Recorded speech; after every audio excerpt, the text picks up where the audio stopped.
اس کے اوپر ایک یونیورسٹی پروفیسر، کوئی دہشت گرد نہیں، کوئی قاتل نہیں، اس کے اوپر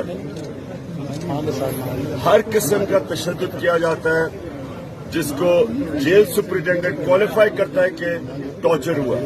ٹھیک، نمبر 1 چیز، اس آدمی کو ریمانڈ پہ واپس بھیج دیا جاتا ہے، اس کو انہی کے پاس جنہوں نے تشدد کیا.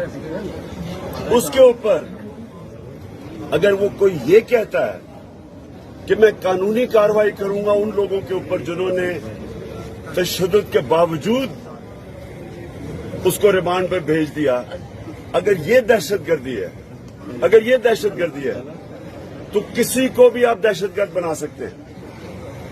یہ دہشت گردی کا قانون کا مذاق اڑا دیا، اپنے ملک کا مذاق اڑا دیا.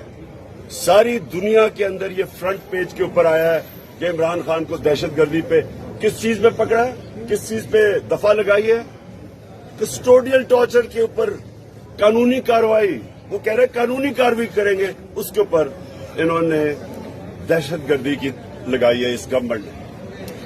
یہ پاکستان کی توہین ہے، یہ دہشت گردی کے قانون کی توہین ہے.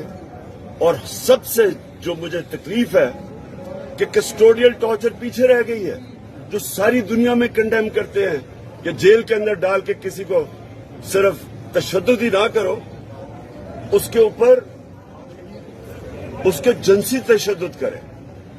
تو یہ جو دہشت گردی کا آج یہ جو کیس ہے، میں یہ سمجھتا ہوں کہ یہ ہمارے ملک کے لیے مجھے افسوس سے کہنا پڑتا ہے کہ ساری دنیا میں یہ جب بات جائے گی، اور گئی ہے بات، یہ ہمارے ملک کی توہین ہے.